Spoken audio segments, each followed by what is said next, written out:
Hey, good morning. Happy Friday. Welcome to the Weekend Toast. My name's Isaiah. We got Josh, Devin, and Ben here. How you guys doing today? Doing good, man. Doing good. Hey, we got a fun show for you guys today. Before we go anywhere, though, I want to let you guys know if you are watching to tune in on our YouTube channel at the Weekend Toast today at 4 p.m. Josh and I are going to be breaking down Chapter 12, Season 2, Episode 4 of The Mandalorian. It's been good. Did you guys watch Episode 3? Josh Yeah, or I did. Ben I and did. Did y'all? Devin? Yep. Yeah, I watched it. I think Sunday night with my wife. You guys enjoying it? Yeah, I'm enjoying it. My wife wasn't the biggest fan of the first two episodes, but she liked the third one, especially the second episode, the frog one. She wasn't about that episode, but Who yeah, was? no, yeah, exactly. Yeah, no, this one was exciting though. I like some of the reveals that they had. I do have this theory that character tie-ins. I do have a theory that the second episode may become more important. Josh, we didn't talk about this on our review, but I have a theory that the second episode may become more important because of something that this season introduces. Gotcha. You know what I mean? Like it may be one of those You mean things Katie Sackhoff? No, just something that's like, oh hey, we didn't realize that was that important because it's not important with the current lore, but because of something the season maybe does. You mean like Baby Yoda does become a genocidal maniac and we're like, oh man, the red flags were there all along. Something like that. Or, just maybe, I don't know, who knows what it would be, but awesome. Well, let's jump into, so if you are watching this, you should go, we'll post it on our page here, but it'll take you over to YouTube. We'll have that review out later today. But first things first, it's been a pretty crazy week. I'm the realist. What? First Nothing. things first. Vaccines. I have heard that word more this week than I care to have ever heard it before. For those who don't know, it looks like, or Josh, you can correct me if I knew you were talking about this earlier. There are two companies that are submitting today, I believe. They're submitting to the FDA for emergency authorization to roll out. I forget, it has some crazy name, but essentially vaccines. Have you guys heard about all this week? Minimally, yeah. The first I'm hearing of it right now in this moment. Really? Yeah. Are you guys okay? So let me just wait. I want to find out the name because let me see here. The company said in a statement that their vaccine candidate, known as BNT162B2. I thought that was Elon Musk's kid's name. Well, clearly marketing came up with that one. Yeah. It said that this will be a potential. They said that this candidate, if approved, will be potentially available for use in high-risk populations in the U.S. by the middle to the end of December. This vaccine will require 2 doses, a few weeks apart. The protection is achieved 28 days after the first shot. And so this is 28 days later. Here we go. Uh-oh. Yeah. Uh-oh. This is how the zombies happen. They should have Cillian Murphy roll it out, Yeah. So it says that the submission to the FDA is based on results from the phase 3 clinical trial of Pfizer's vaccine, which began in the U.S. on July 27th, and it had more than 43,000 volunteers. And so they said they found the final analysis of the trial found a coronavirus vaccine was 95% effective, preventing infections even in older adults, and it caused no injury or no serious safety concerns.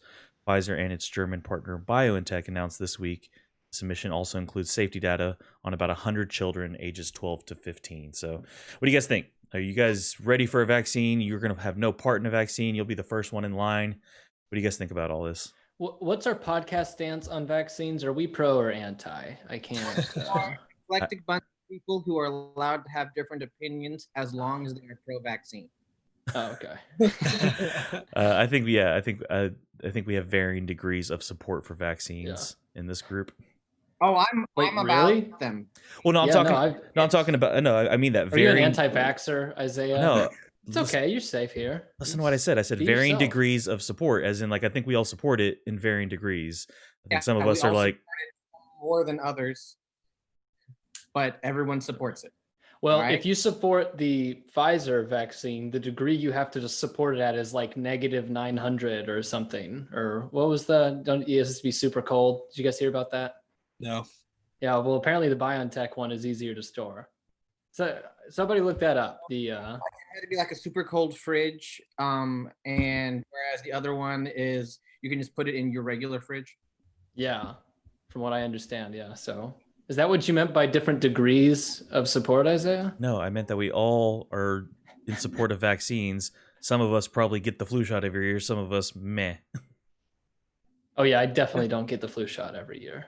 I don't get the flu shot mainly just because I typically don't want to pay for it. And yeah, but I mean, I'm glad that they've made a bunch of progress on a vaccine, but I'm usually pretty cautious with some stuff. Like I'm definitely pro-vax, but like all right, self-driving cars, for instance, the day that they roll out self-driving cars for everybody, and they're like, hey, it's totally safe, guys. I'll probably wait a year or two, let them work out the kinks, see what happens. Cause I don't really buy oh yeah, it's 100% safe, like right off the bat. So if vaccine is out, like, I don't know, I might wait until a year and then at that point, maybe most people have gotten it. So I don't even have to worry about getting it at that point. But yeah, but then you could still get it and like give it to your grandma or something and be a horrible person. So but my grandma is probably high risk. Actually, she is. So she probably is going to be one of the first ones to get the vaccine. Oh, that's true. So, offload your responsibility. I see that. Yeah. Exactly. Respect. Exactly. Yep. So so let me ask you this, like, so if a vaccine comes out, did you guys hear about, what do you guys think about stuff like, well, let me ask the first one. Like if a vaccine comes out and it's available to the masses by the new year, are you jumping in line in January to go get one? How long's the line? I mean, long enough to where you're willing to wait in it. Could I go like early instead of on vaccine day? Do you think they'll open it up like a month? I don't know. They'll probably, well, they might ask like you to recount it in your precinct. Yeah. But I mean, do you guys plan on getting it as soon as it's available to the public? I think I would, because I think that especially in more right-leaning areas where you might find some people who are more apprehensive about the concept of a vaccine. That's actually not shown by data, and we discussed that in like the third episode we did. So do you believe that people who are more right-leaning are more likely to be anti-vax? I'm saying according to sociological data, no. So if you have your thoughts and feelings and experiences, I mean, I guess those are yours. But think of this moment, for those of us who frequently may associate with anti-vaxxers, particularly right-leaning ones, how's that? Is that better? Okay. That it would be good for those of us in a leadership position to maybe lead the charge in saying, hey, this is good, and for the betterment of the people around you, it would be good to get one. So kind of like leading the charge with masks, for example. Like, so if you falsely stereotype a group of people, then you should be responsible and accommodating the false stereotype. I see what you're saying. Yeah. No, what I'm saying is that I think that we should probably like lead the charge in saying like, hey, this is not just for your protection, but this is also so that way you don't get it and then give it to someone else. And these are safe. I'm not going to feed into a conspiracy. Let's so what degree forward, and I think for me it's less about where I find myself in the masses and stuff like that, but for me it's like there's a level of, my bent would be like, yeah, I would be first in line. There's a caveat of assuming I trust it, and like, so following the analysis of these trials is great, but like, what level of trust do you guys think, or to what level does trust play into this? Is there a difference between, like, Ben, what you're saying, like leading out and getting a vaccine, for the betterment of the public and stuff like that, versus like, but I'll need to wait until, I see. Approval not enough for you, Isaiah? What more would you want personally in regards to your trust? What's that? Like, if FDA approval is not enough for you, what is enough? Oh, that is enough for me. I'm just wondering. Like, I feel like that's what I'm hearing a lot of people. It's less about where they align themselves politically or with their views on vaccines and stuff like that. And it's more just about like, is it going to work? Because there was all the drama about the clinical trials that were stopped on vaccines from a number of people. I think Johnson stopped theirs. They were one of the front runners for a hopeful. And so for me, it would just like, if it goes public, I'm assuming I'm trusting the collection of people that have signed off on it. I feel like others probably want more. Like Devin was saying, they want the year of seeing what happens to people. And I don't find myself in that. The fact that I don't consider myself to be high risk definitely plays into it. If this was something that was, had a much higher mortality rate, or there was something about, my my health or my immune system, or like they're weird, like certain blood types seem to get it worse and stuff like that. And so I was in one of those higher risk blood types or something like that. Then that would definitely cause me to, okay, maybe I need to consider going out and getting it early. But with me, I try to, stay pretty healthy, and I have a pretty good immune system, and I've been taking that seriously. And I consider myself hopefully pretty low risk. I'll take a more cautious approach, because I mean, even if they say 1% of people experience very extreme side effects that are bad, 1%. 1% sounds small, but that's 1 out of 100 people. And when you multiply that by 300 million people, that's going to be thousands of people having very serious side effects. And so millions, in fact. But did you die? Well, if 1% of people die from the vaccine, then it's about the same as if 1% of the population dies from the vaccine, it'll be like 1,000 times worse than COVID. Yes, exactly. Yeah. So, isn't the death rate for COVID like 2%? What's the death rate for COVID? So Well, it I had heard depends this on. morning Well, hold that on. It's at 1 technically. Let's be clear in our data here. It's the percentage of people that get COVID versus the percentage of the population. That's always the big thing when people are throwing around numbers. The same thing would be the percentage of the people of the population that got the vaccination, assuming our government doesn't make it mandatory. So that's a great pivot point. I want to get your guys' thoughts on this stuff, right? Like there's the will you get it, will you not get it, do you trust, and all that kind of stuff. What do you guys think about stuff like that was going around with Ticketmaster? Ticketmaster was exploring options about using a new app that would the punchline is this, that you would not be able to purchase a ticket to a concert on Ticketmaster unless you use their app to verify that you had gotten the COVID-19 vaccine. Now they have come out and said that, like, no, we didn't say we're doing that. We are exploring options like that. They pretty much just know they don't want to be a part of a business. They're in the business of selling tickets to get people to mass gatherings.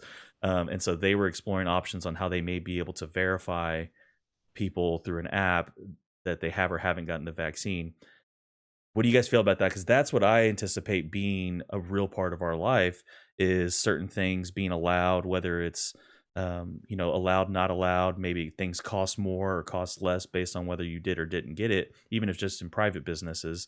Like, how do you guys feel about that kind of stuff, knowing that there may be consequences if you do or don't get this? Yeah, I think I'm okay with any private institution making any demands on their customer that they want. I don't see how anybody, especially something that like Ticketmaster that relies on selling hundreds of thousands of tickets to events, I don't see how that they will have the economic incentive to do that. I mean, maybe years from now, but years from now, are we really going to worry about who has the vaccine or not? I mean, we might. I mean, it might be like if you want your kid to get involved in school or whatever, but like not in this next year. We've talked about how it's going to be a slow rollout.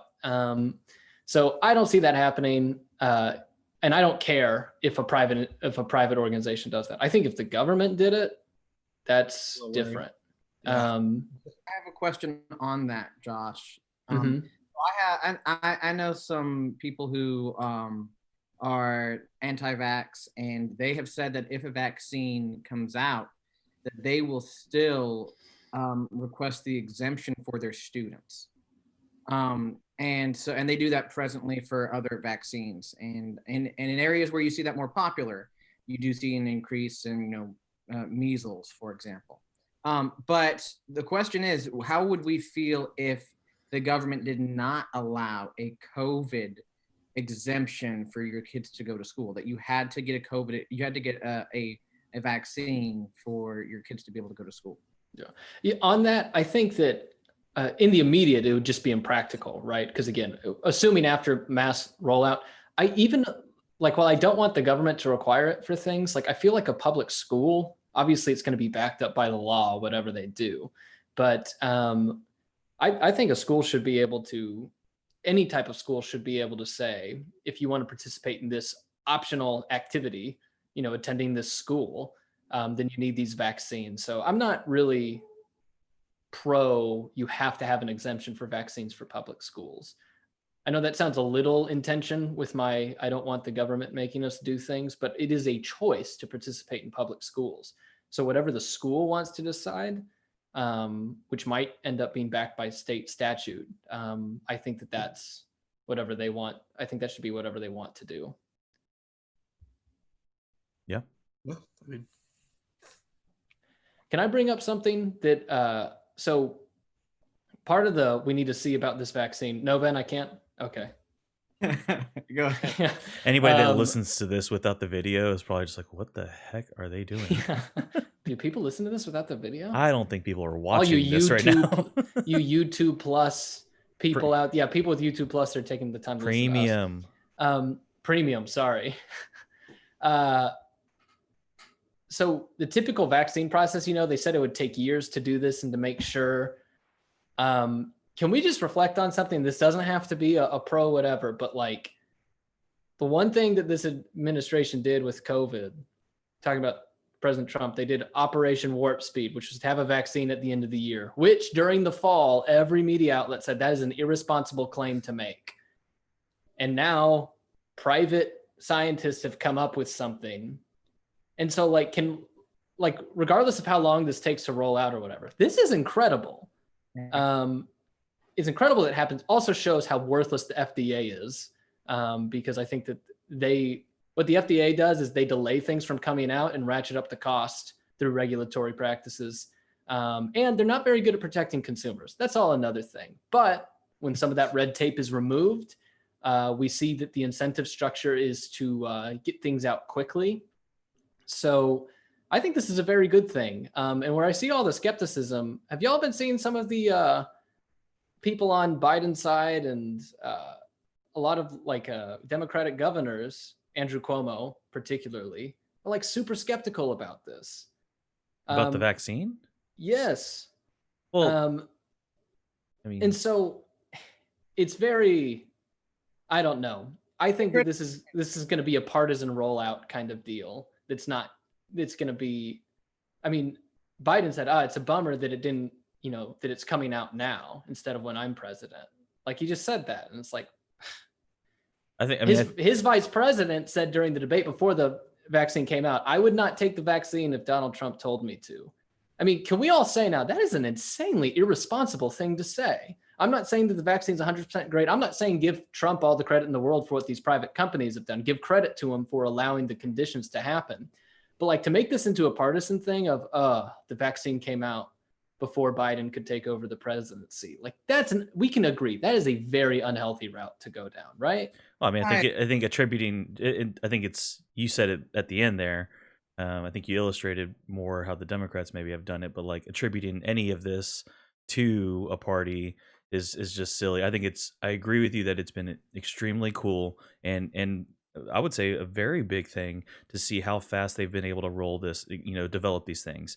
Now, I think whether or not we sing the praises and have a format for the next time something like this happens, whether it's 10 years, 50 years, 100 years down the road, will all hinge on how successful the vaccine actually is. Right. So it's whether I'll sing the praises. I think I do. I agree that it has been really cool to see what can happen when something like this hits the whole world, to watch the great minds come and develop these things. I personally don't attribute any of the success or the downfall to either of the parties. What should be noticed though is the main action the administration took was to roll back regulatory red tape to allow companies to pursue these ends faster. So that is a small, but it's a very, very crucial part, because that's the difference between this coming out now and a year from now or 2 years from now. Right. But I would say that, so give credit for allowing it for sure. It's just calling balls and strikes. I'm saying that he won the game. But I'm saying, I guess I'm confused why. I feel like the same thing would have happened if there would have been a Democratic president right now. They would have been the ones rolling back the red tape while the other side was calling, I'm not saying not necessarily, but we know from our president-elect, he said nothing on COVID policy, but only criticized what's gone on. And what's gone on is, well, hey, we have a vaccine now. So I'm not trying to say that it's all Donald Trump is some messianic hero or whatever. But what I'm saying is what happened in the United States during COVID is what happened nowhere else in the world. And that's primarily because of the incredible institutions we have to produce these vaccines. But the government took the necessary steps that it needed to allow these things to flourish privately. I don't know. I'm skeptical because the fact that it came out so fast is another reason that I'd be more cautious about taking it, because it's kind of rushed. And I'm not saying that it's a bad thing. It kind of had to be rushed. It's a very pressing need, but that would be another reason that I'm going to pump the brakes a little bit and say, I'm going to wait and see what happens and see how many people get really sick from it. How effective is it? Because it has been rolled out really fast. And hey, if they set a new standard and this is like the standard for all vaccines from here on out, like, hey, we can do this much faster than we originally, thought we could, or we used to be able to. Great. But I'm going to proceed cautiously with it. So that's just my take. No, and I get that, but you have to admit, like, for the people who have been treating this whole time, like this is an imminent life or death crisis, to then say, well, we need a little more time to look at this. That's a little, if it's so severe and urgent, then no, our high risk people should be getting, this is a near miraculous event and we should be getting it to our high risk. We shouldn't just be saying, being overwhelmingly skeptical about it. Yeah, I mean, good. Yeah. I don't know what people feel like they're really risking and even giving Trump credit for it. I mean, he's already leaving office. Like, he's already Exactly. vote, and giving him credit for saying, hey, you know what? You made a good decision here. I don't think that's necessarily going to change the election. And if Trump tried to say, look at me, I'm such a great president, I caused this to happen, that's too much credit for him to even take for himself. Because, like, just because something happens during the presidency does not mean that that was the president's win or loss necessarily. Well, again, I just want to point out, I'm not trying to say it's a win, but to say that he played no part is very false. Oh, no, I'm saying I just want to make sure that's clear. I'm just simply saying that, like, Democrats saying, like, you know what, we're glad that this happened, and yes, that contributed to it. That's still enough to just say, that's still enough to be in the middle. Like, that policy choice helped contribute to the speed of this, even though he failed at these points in regards to the response to the COVID pandemic. And he did have many failures in regards to how he handled it on a national scale. But still, this was a good thing. Like, that doesn't necessarily, like, the humility that Biden has been trying to portray of saying, like, let's get back to the middle and not demonize each other. This would be a good opportunity for him to do that and be like, you know what? We're going to be cautiously optimistic about this vaccine. I really hope that it turns out great. We are glad that, these companies exceeded our expectations and our timeline. And so we're happy that this occurred. That's a good way to still be in the middle on things and not necessarily demonize the right for having a win. But I agree with you, Devin, that, yeah, we might need to see how it plays out a bit, but fortunately that's what red tape organizations like the FDA do exist for. So I wouldn't say worthless, Josh, because I feel like they're pretty worthless. In this case, it would still be good to just have that last line of confirmation to make sure that this is good for the American people, so that way you don't, create a cure that's worse than the disease.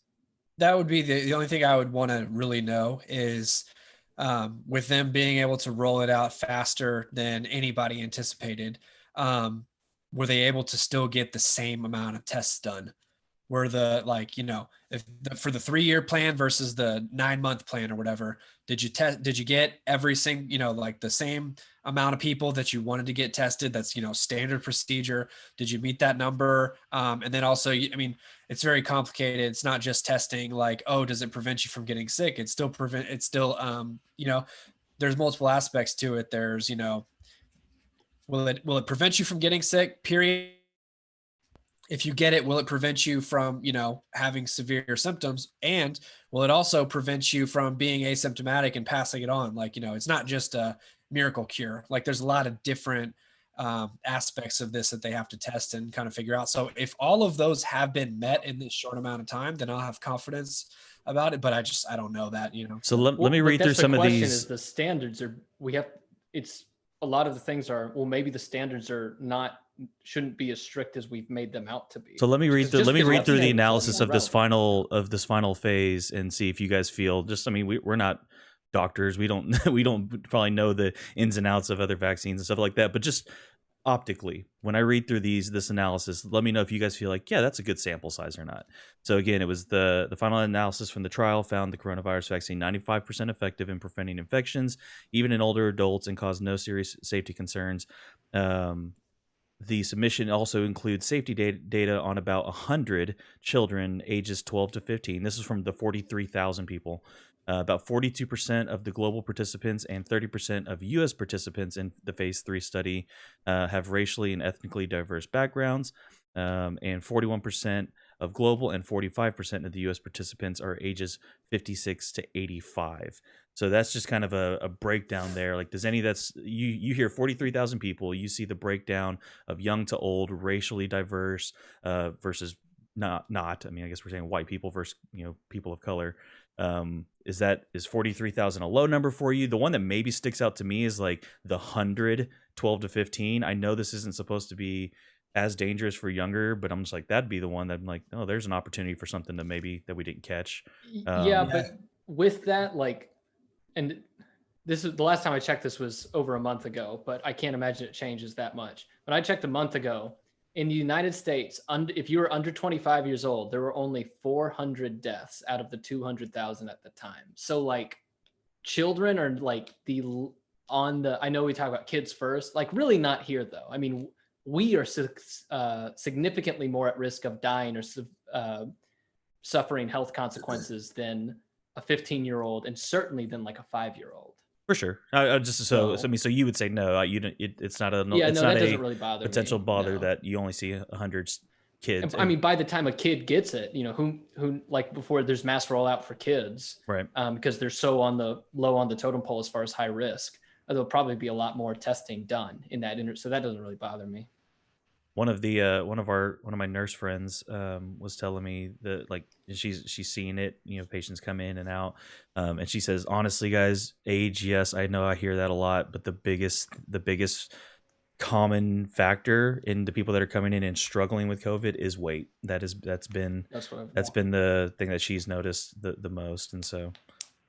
Well, and they have a study out that's confirmed that I think it was like some astounding number, like 96% of people who developed severe symptoms were vitamin D deficient.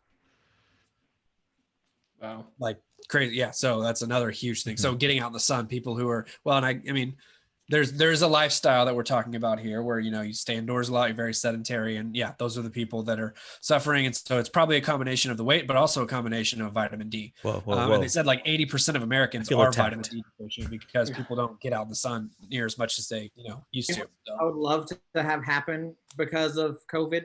And I know we've already kind of had this segment before, but like, if you've got all these like outlying things, like I've heard of zinc deficiency, I've heard of vitamin D deficiency, but like, if we just had the realization, like at the end of this, that one of the main reasons America suffered so badly is because we are so unhealthy. You need to get outside, turn off your TV for a second, and go be more active and eat better. That would be a great realization. But I doubt we're going to be there. I think we're just going to be like, give me the shot, give me the pill, and let me eat my Twinkie. It's actually interesting you say that, Ben, because I was looking at, so the United States has by far the highest percentage of population to have contracted the virus is us. But I looked at the mortality per country of everybody who has the virus. You can find this at Johns Hopkins, their medical records website, and they're pretty authoritative. When it comes to percentage of cases that end with a death, the United States is 60th. So there are 59 other, and a lot of them in Europe and other developed countries that have a higher mortality rate than the United States. Of people that contract, or by population? People that contracted. Well, I was jumping off of what Devin said. He didn't talk about mortality. He talked about severity. So he just talked about like that, just the result of getting it and how badly it hit you was related to vitamin D deficiency. You've also seen other outlier, sort of things like, or precursors of just like obesity, zinc deficiency, whatever it may be, malnutrition. And so I'm not necessarily just talking about death. I'm talking about you had to go to the hospital and you had to be put on a ventilator or something and then you enter into those things about health and wellness and nutrition. Mm-hmm. And so I'm glad to hear that we're 60th. I think that's a great testament to our healthcare system in the United States, which is top notch. Even though it ain't free, it is good. I would rather be treated here than a lot of other places. But I still think that could hopefully be a wake-up call, be like, wow, I could have died if it weren't for this great health system, this healthcare system. I probably should take better care of myself so that way this wouldn't have been a thing. I agree with you, and I hope for that too, but I think it'll be minimal. I think there will be some who, oh, wow, wake up call. Like I really need to lose some weight, and I really need to, take my health more seriously. But I kind of think you're right. Most people, the mass population will just be like, give me the shot, give me the pill, and they don't want to take responsibility for their own health, which is one of the things that if anybody who listens to like Joe Rogan on the regular, that's one of the things he's been very critical of, which I totally agree with, that of how the government's handled it with all of the guidelines and social distancing and stuff like that. There's been literally zero talk about taking care of your immune system. And there's epidemiologists and doctors and scientists out there all saying the same thing. Like, no, that's vital. Like, you've got to take personal responsibility for your health. And if you're not, then, this virus will hit you harder. And there's been no talk from the government on that. Like, here's what you do. You wear a mask and you keep your distance. I mean, I would like a thing too of like, get outside, cut back on your drinking, try to quit smoking, stop eating so much fast food, but no talk of that. What about whatever energy happened to drinks? the president's fitness test,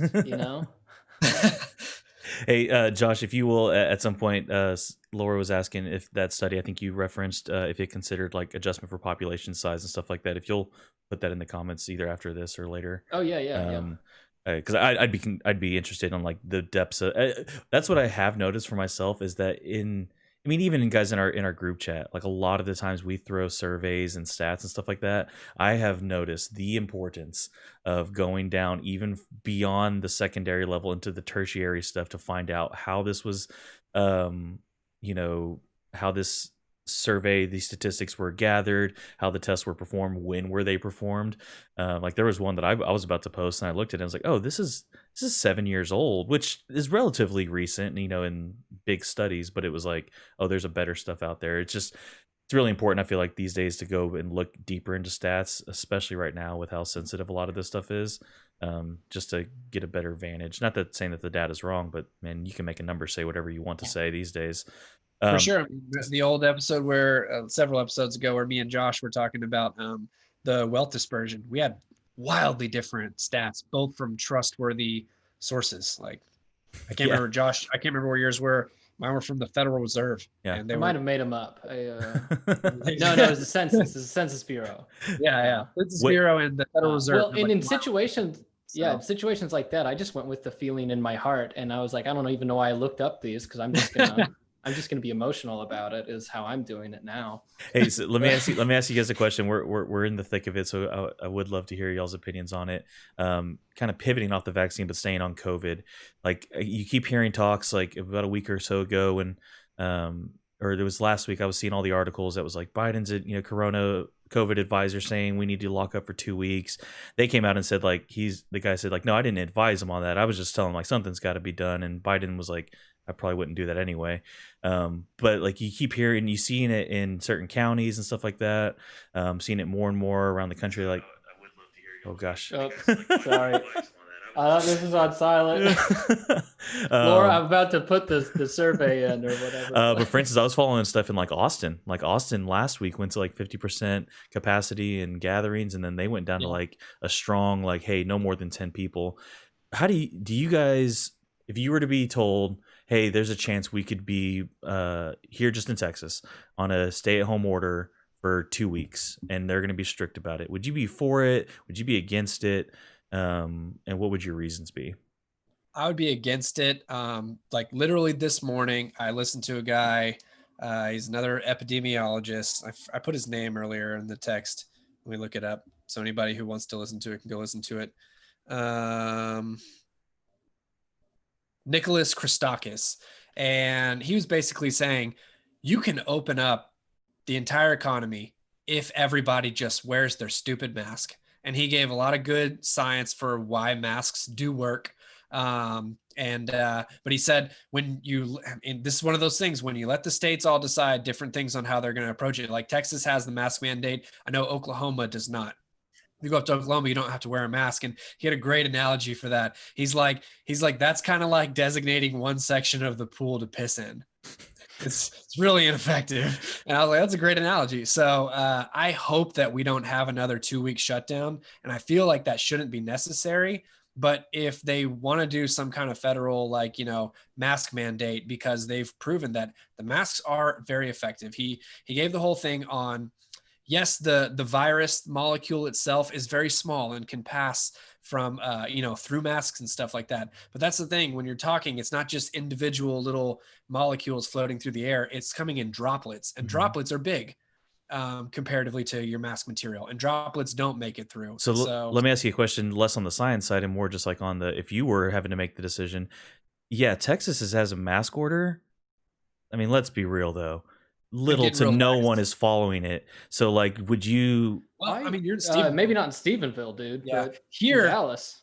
Here, most people have been wearing their masks for the better part of the last couple months. Only in the last month, though, I've been noticing more and more people walking into QT without a mask, and I just noticed. So whether they are or not, wearing it right or not, like, it's not everybody, right? And so, like, at what point would you take the next step of trying to get a handle on things with a stay-at-home order?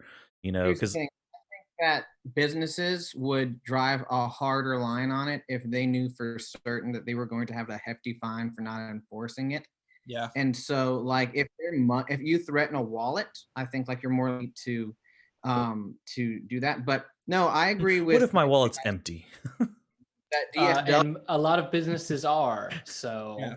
So make sure when let's people take it out on them again, though. Yeah. But it's not like it's not a huge upset for them to be able to look at a patron and say, I need you to wear a mask, please. And like that's not a big ask. If a person thinks being asked to wear a mask is a big request and a big ask and somehow makes them less of a free American to do that, that's stupid. You have to wear a seatbelt to drive. Like, that's not a big thing to have that mandate for the time being. But to Devin's point, I think that before we should do a statewide shutdown, that we just need to do a nationwide mask mandate. That sounds like a much more sensible thing to do first, in my opinion. But I am actually excited to hear what Josh has to say about it, because he hasn't gone yet to that question. So yeah, I would be super against any kind of shutdown. I don't think you'll see it. And to be clear, yeah, because like Joe Biden's health advisor did go back and forth on things, but Joe Biden and his team have said, we want localized responses. Yeah. Which, like, what are you criticizing the previous administration for not doing? Anyway, I actually agree with that, though. I was really encouraged by that, because the federal government does not have the power, they legally do not have the power to enforce restrictions within states like this. And I think it would be, I think everybody should wear a mask out in public. I really do. And I know that places don't follow that well. I do think, Ben, that it is, if a lot of people aren't doing it, it is impossible to enforce. I don't think anybody wants to see police being distracted and arresting or fining people with masks on, especially with our kind of reflection of over-policing maybe this year. That's more evident than ever, that maybe we don't want more of these interactions. Yeah. Also, it's just too much of a burden. I think punishing businesses for not having their patrons put on masks, I think that's just cruel. First of all, I think it's illegal, but I think it's cruel because, I mean, these businesses have been eviscerated by COVID restrictions. And in a way that, now that mortality has plummeted so much, we know who's high risk. They should protect themselves. But the rest of us need to get on with our lives. And I'm saying that, like, people's livelihoods are at stake. If there is another shutdown, like they're talking about doing or actually they pretty much are doing in California right now, whatever businesses by some miracle survived before are done forever now. Yeah. Y'all know my mom owns a small business, and like the trouble that would go on if even one person got COVID there, what the state would require of her could make her lose permanent business. Yeah. Because she just transactions with dentist offices and stuff. So the requirements on business as they are right now, it's really, really difficult. So I'm totally against a shutdown of any kind, because we do not need it. We just don't. Secondly, I don't think that, as much as I think that everybody in the country should put on a mask, I do not think the federal government should pass any kind of mandate, because they do not have the power to they could organize interaction between states, but not within states. And just because it would be something we think it would be something good to do, does not mean that we should do that. I can take a lot of things that are close to my own heart that I think the government should do, that if they did it outside of the bounds of the Constitution, I would say do not do that, because that only sets a precedent for worse things down the road. Just because something could be done does not mean that the government should do it. I know that it's not what everybody likes to hear, but if you're only thinking about next year, it's no big deal. If you're thinking about decades, 100 years from now, it's a very, very big deal. Yeah, I think it's a bit far leap, though, to think that because they could do this masking, that means that they're going to necessarily do, more restrictive things and put down further mandate. No, that's not what you're necessarily saying. No, I'm saying that I don't know. we should not set a precedent where the federal government can come in outside of the bounds of the Constitution and pass laws governing how people behave within their own states. I agree. That's what the 10th Amendment's about. Like health, like at restaurants, like we have no care or concern if the government mandates certain health code elements to be able to serve food at a restaurant. And I see this as it's not the federal government. That's all done locally. But still, I think that you have to put pressure on the states to enforce that. I think that you do need to. You might not have to, because I think Josh has a good point. And you know what? If you open up and people start getting back out there, and here's the thing, me and my wife, we've been living our normal life for months now, just wearing our masks since like July, since the economy in Texas opened back up. We've been going about our normal life and we've been wearing masks and we've felt pretty safe and we've been fine. Now, if there are places, as things seem to be getting more lax, and I think that you may not have to punish a business for people not wearing masks. Because if you know that there's a restaurant that you like and you like to go there with your family, and they've gotten really laxed on letting people slack on their masks and they're not calling them out, you're just going to be like, you know what? we're not going to go eat there anymore. Same thing with QT, I mean, I love QT, but there will be people that see people. I go to QT literally every day with my job. It's, where I stop in and get my drinks and I have to use the bathroom there. And people come in every day without masks on. It's more and more. And I guarantee you there's going to be, I may not be one of them, but there may be people out there that are like, you know what, I'm going to go to 7-Eleven next time, because 7-Eleven, I saw them ask a guy to put his mask on. QT did not. And so it may be a problem that takes care of itself. I would argue. I mean, I don't. That's my biggest skepticism, is that I don't think enough people. Yeah, I mean, for everyone that says like, if we would just all wear our masks and we should and all this stuff, it's just not happening, guys. Like on a mass how would scale. you enforce it? Like, I mean, let's say okay, but I'm saying you will go to prison if you don't wear a mask. That's the threat. That's not my not my answer. Hold on. No. But like, how would you even enforce that? Even if it was taken that seriously, that it was a criminal offense. So I don't think you should, Josh. What I'm saying is that everyone's just like, hey, we shouldn't shut down. That's ridiculous. And I agree. I don't think a shutdown's the right answer. It's like, but we should all wear our masks. Okay, but that's not happening. So then what do we do?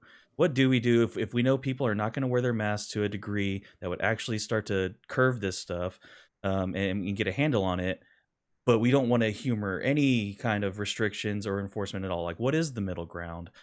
Or is this one of those things it's going to play itself out until enough people either die or we grow immunity? It might play itself out. I mean... Because so we're talking. I mean, then man, the next couple years we're going to be dealing with this. You're freezing up, Isaiah. Yeah, I'm not. Yeah. Well, that Christakis guy, he was estimating that we're not going to get back to post-pandemic life until 2024. So this is kind of how life is going to be for the next couple of years, most likely. But so. I saw it pointed out that North and South Dakota have been like super laxed on their COVID responses. And first, do what? You mean all 20 of its residents? Yeah, no, exactly. That like they're in a rural area, so they weren't as they weren't as worried about it. When me and my wife went down to San Antonio, we stop in the small towns. Isaiah, you could probably, I mean, Isaiah, Stephenville's a little bit smaller of a town, and you could probably confirm this. They've been a lot more laxed. North and South Dakota are having like exponential like increases in cases right now because they've been so laxed on their policies. And so it might be one of those things where it plays out where, you might have two restaurants in town, one enforced masks, the other one doesn't. So all the anti-mask people are going to be like, hey, I'm going to go there because I don't have to wear a mask. And I don't know, they may start getting sick there, and maybe it just plays itself out and they realize, oh crap. But they don't, that doesn't stop at the restaurant. Those people are still going to interact with other people outside of that. And that's where the problem occurs. They Right. caught it at the restaurant, and then they interact with the people who took the precautions at the restaurant. And so it doesn't necessarily like stop there and be like, oh, all the people who, went to that 7-Eleven got it, that takes care of that. No, those people who went to 7-Eleven are going to interact with the people who are still trying to wear their masks in public, but thought that everyone was being smart enough to have them over for dinner at their house. And so I still, that's still going to be the whole peeing in the pool analogy as well. I think that, Except that, I don't know, you kind of treat them like a leper. Like if I see somebody at QT and they're not wearing their mask, I keep my distance from them, and if they want to come up and talk to me, I'm like, hey, no, sorry. they're at the location. That's different. But here's the thing, that culture type, the type that you're saying, like, I don't want to wear a mask, they hang out with other people who aren't wearing masks. True, too. So Yeah. they're going to still share it and spread it somehow. Anna and I went to a gathering. There was going to be like a little come and go thing. And this just goes to Isaiah's point that it doesn't take far out of the Metroplex to start seeing people stop wearing masks. This is just up in Denton County. And we went, and not a soul was wearing a mask at this restaurant that also had a bar. People were walking around, everything. Anna and I were the only two people wearing masks, but it also was the type of establishment that did not enforce it, and that people who don't want to wear masks flock to.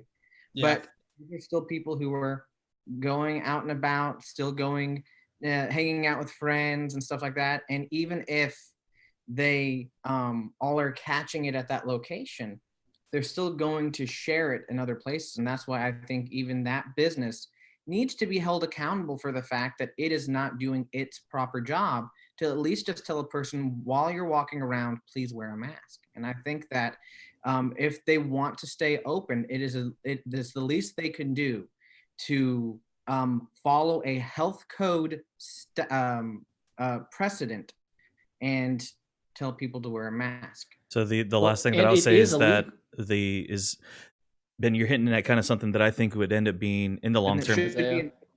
And it should be enforced. I think that I don't want any small businesses to suffer, but if they're not willing to at least tell their patrons to wear a mask, then there should be a fine for that. So there's the thing that I feel like is going to start being more and more the problem that does affect people's jobs and their livelihood. Is right now the game isn't, I mean, you guys know this, I just got out of quarantine on Sunday, not because Rebecca and I had it, but because we were exposed, and so now actually the game right now is honestly less about not getting COVID and not being around and getting stuck in quarantine. And so that's why I feel like there is a bigger importance on, like, man, how can we get people to wear their mask and be serious about this? Because though I agree economically with everything we've said about not being able to shut down and stuff like that, what's going to start happening more and more on an individual, just let me, just let me keep going. It's on this live stream. Fine. Okay. That more and more what's happening, what you're going to notice is that individuals, which will start to accumulate, are losing their jobs because they didn't have PTO and had to get quarantined for 2 weeks because they couldn't run their business because they were shut down for 2 weeks because the owners got it and stuff like that. And I think you're going to start noticing that more and more if something doesn't happen that enforces more mask wearing and stuff like that, or I don't know, however we can go about convincing people that it's important to do. Yeah, I don't know. I mean, like it kind of plays into the censorship arguments we've had. I think most of us don't agree with pulling down, false information just because it's false. It should be countered with better arguments. And so I don't know. Hopefully, with the mask thing, I hate that it's so bipartisan. It seems really stupid to me that a mask is a political statement. And I, I don't know. Partisan, I not don't, bipartisan. yeah, partisan. My bad. Um, I know what you uh, mean. it's really silly to me that that's the way, but I don't know. Hopefully just continue putting the better arguments out there that masks do work. And I don't know, maybe it'll persuade some people, maybe it won't persuade other people, but I do kind of agree with what Josh was getting at, that it's like when you give the government a little bit of power to do something and enforce something, they don't like to give it back. And I do see the danger in that. And even if they have that, I do just want to again point out, like, enforcement is an issue. So even if there's a law on the books, like in Texas right now, Ben, it's illegal for those restaurants to be operating the way they are. Devin, the guy at the QT or whatever, those people need to have masks on while they're in there. But it's what can you do? I mean, the day we figure out how to get everybody to wear a mask is when we don't have to worry about people buying marijuana illegally anymore, So Yeah, and I mean, it's just not going to happen all the way. I really don't blame the QT employees, because it's like, dude, they're not making enough money to get into a public argument with this guy about putting his mask on. Like, this isn't a career for them. So it's like, they're just going to let him buy a stupid drink and get out of there, QT actually does really well by their employees, by the way. Yeah, no, I mean, but still probably not making enough to. But what didn't go very well? Pivoting off of. Wow. Oh, man. Nice. Well, Nice. Yep. If you guys would just let it happen.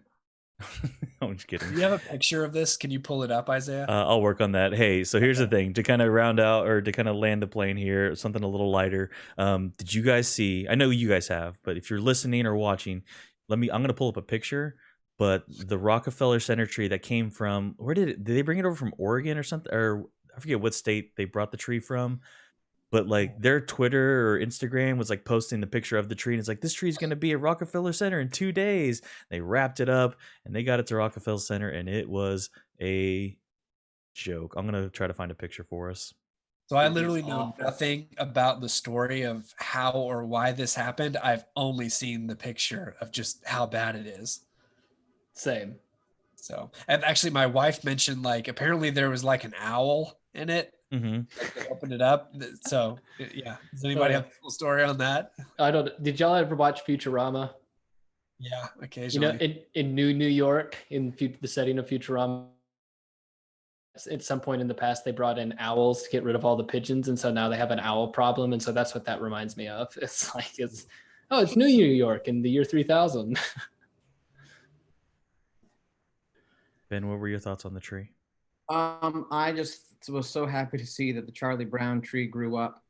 Like, oh, look at it. It made something of itself. It believed. So here's the tree.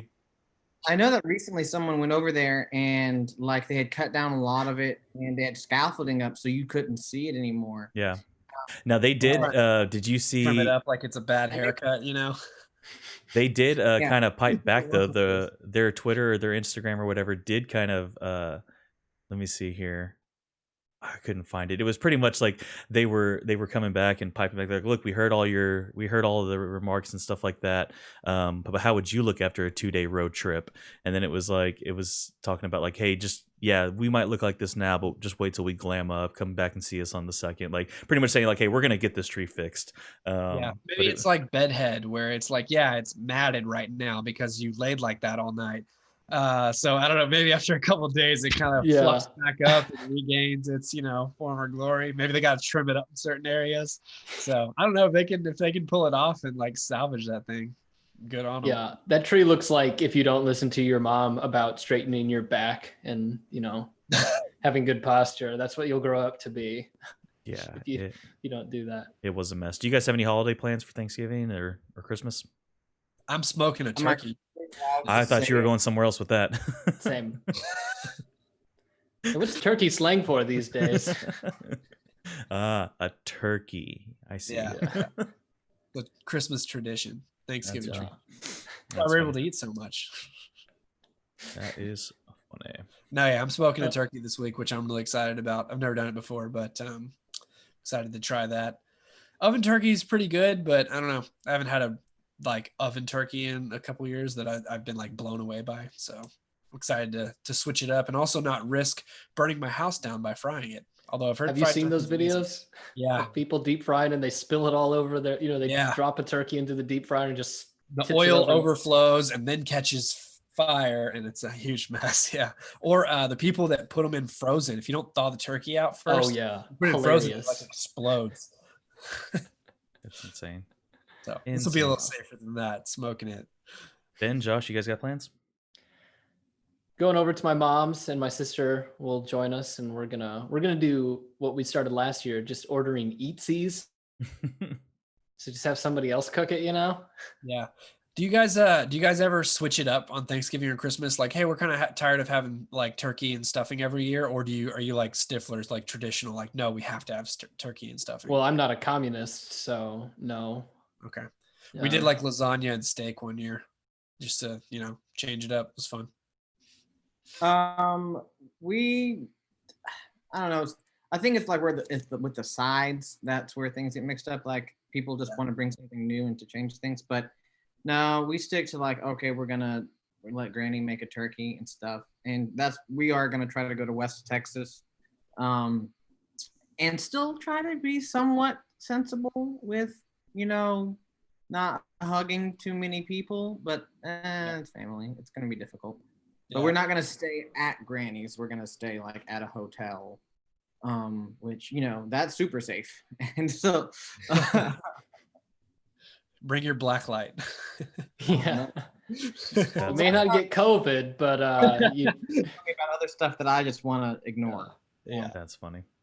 well, I'm having my sisters over, but my mom's actually going to Arkansas, and we're kind of splitting up for the year. But I'm having my sisters over, and the little nieces and nephew. I'm actually gonna rake up all the leaves in the backyard into a giant pile, let my nephew run through it, and wear himself out, have a blast. But yeah. Also, shout out to my sister Emily. Happy birthday! If she's ever. Oh, happy His birthday. today. Yep. So. All right, well, let's do this. Let's end on a wheel spin, and then we will get out of here today, whatever time it is. Yeah. Okay, look at that. Just one wheel spin? Wow, you're lame. All right. Well, we started 15 minutes late, so. Well, that doesn't mean that we can't. Okay, yellow. That is. Oh, this talks about. This is kind of what we're talking about. Things that you wished were Thanksgiving staples for the table, that are not currently. Ooh, okay. Like, are we talking like not a staple of like traditional white family Thanksgivings? Well, hold up. So, Yeah.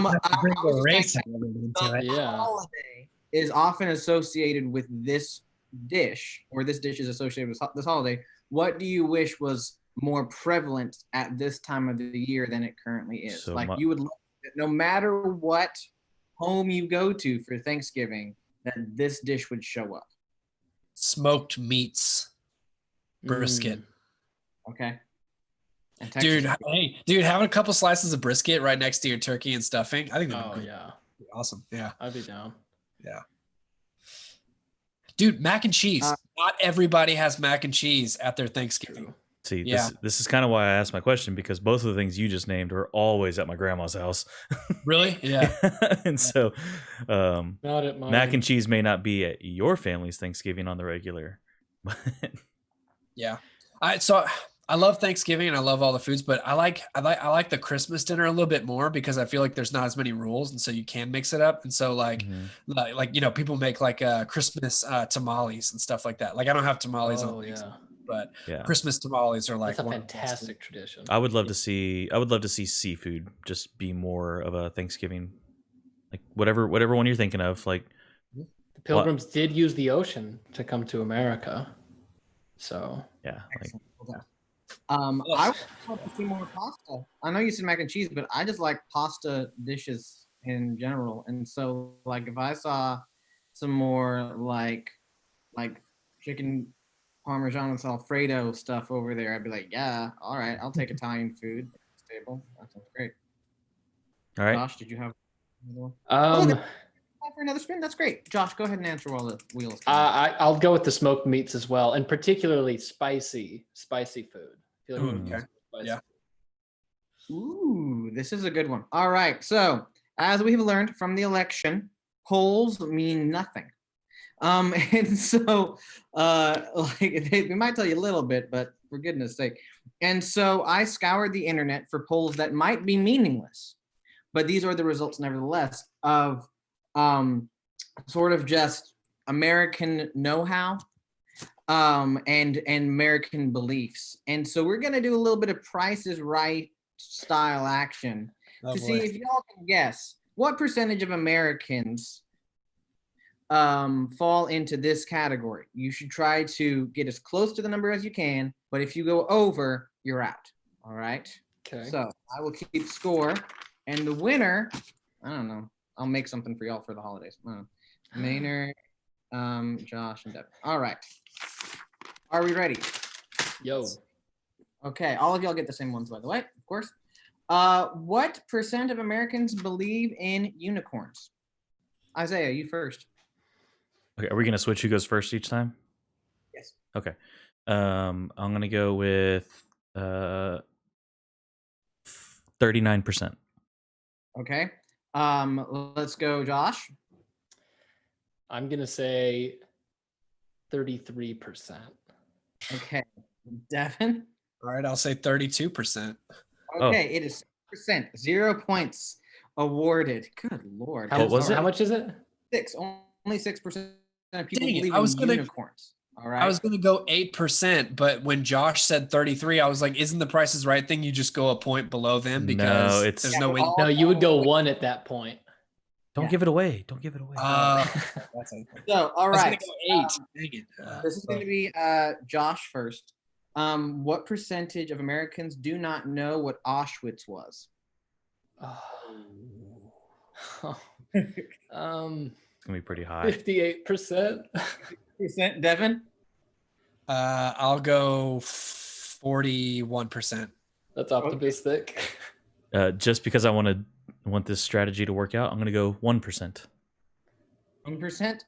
Isaiah wins because it was 40%. Oh, How I does that guess work? I'm I said encouraged. 41%, and Isaiah wins. He was 39 points away. Price is Right rules. I never Oh my watched Price gosh. is Right, Close so to Have the you never been number. sick home from school?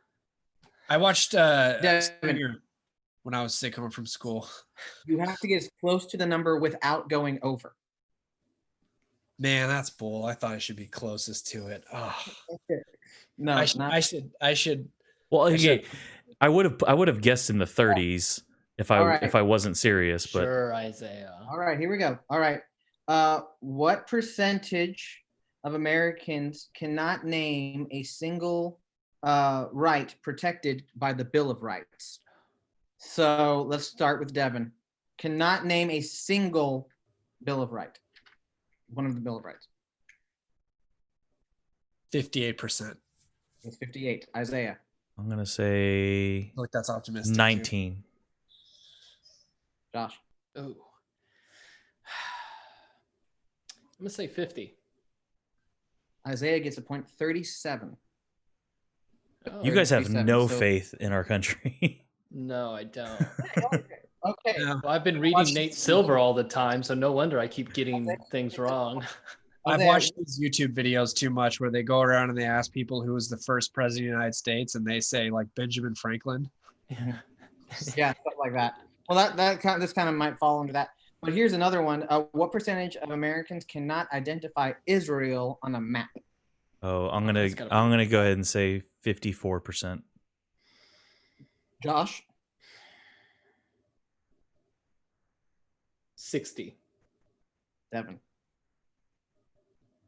61%. Devin gets the Ooh. point.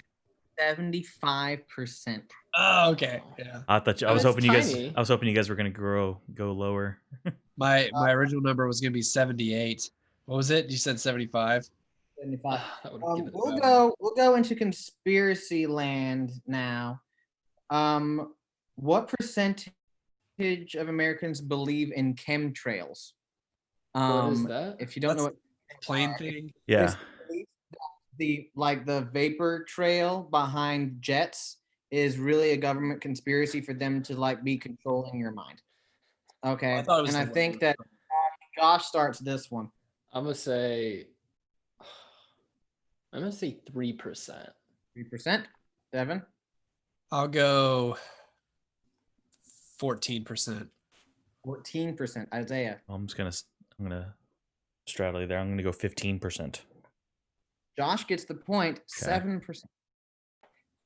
I like how Devin, like if it's a conspiracy theory, he's going to assume way more people believe in that. And Well, I'm that's not because gonna he believes in so many. just so you know, 2.3% believe in a flat Earth. So there's that. Anyway, all right, last one. Less than I thought. Last one. And they can't round down either, because round. This goes back. This one was done in. Oh, here's a good one. Okay, I'll go with this one. What percentage of Americans do not know what state the Grand Canyon is in? Devin, you start. Repeat it. What percentage of Americans do not know which state the Grand Canyon is in? 39%. 39%. Isaiah. 55. 55. Josh. What did you say, Devin? 39. 40%. Okay. Isaiah, 57%. Oh, that's So unless you want to keep doing this, I'm going to call Isaiah the winner. I have one more just because I'd heard this before. Okay. What percent of adult Americans believe chocolate milk comes from brown cows? Like 17% or something. That's yours? Yeah. Isaiah? I'm gonna guess 20. Okay. 21.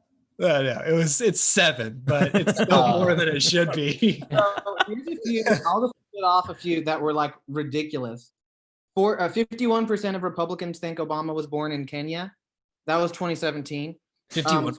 Yeah. But 14% of Democrats also apparently believed that. Oh. 16%. So most people think that Obama was born in Kenya? Is that what that means? It doesn't, but it's still higher than I thought. 16% believe in something like the Illuminati or its equivalent. 50% of people cannot name all 4 faces on Mount Rushmore. 36% of people believe that they've experienced a ghost or a spirit. And 32% could name all 3 branches of government, but the rest could only name 1, 2, or none. So 70+% can't name more than 1. It's a good thing we all get to play a part in who Can't name runs all. this country, huh? Right? what are the 3 branches of government, Devin? Executive, Oh no. judicial, and oh man, I'm in the 70, aren't I? Hold on. Give me a second. Give me a second. Devin. There you go. Good. It's like got all 3, but they took a second. Like Yeah. I haven't had to spout that off since 8th grade. Makes the laws, carries out the laws, evaluates the laws. That's But you gotta get names, all right? No, not evaluates the law, evaluates things according to the law. the Supreme Court. Yeah. Every branch evaluates the law. Okay, fair enough. Sorry, Yeah. evaluates. What percentage of Americans are comfortable with doing their taxes every year? I don't think that they would get accurate information if they pulled. Yeah. Probably. Being comfortable or confident in knowing how to do it. Well, it depends on if I'm because- getting a return or paying in. Confident that they're competent to do their taxes. We all have TurboTax, bro. Yeah, I know. Yeah. True, yeah. Yeah. I was just saying, like it seems like a massive failure on the part of our education system. Some of these percentages, and one of the things I've always been critical of is why did they not teach me how to do my taxes when I was in high school? Well, okay, the so there's dumbest two parts. Sometimes those things like that they did, we weren't listening, and then more times than not, I'm like, oh, I feel like that could have been heightened in school. Dude, There you was know, I took a 1 semester class in high school after I quit golf called Money and Me ! That's what it was called.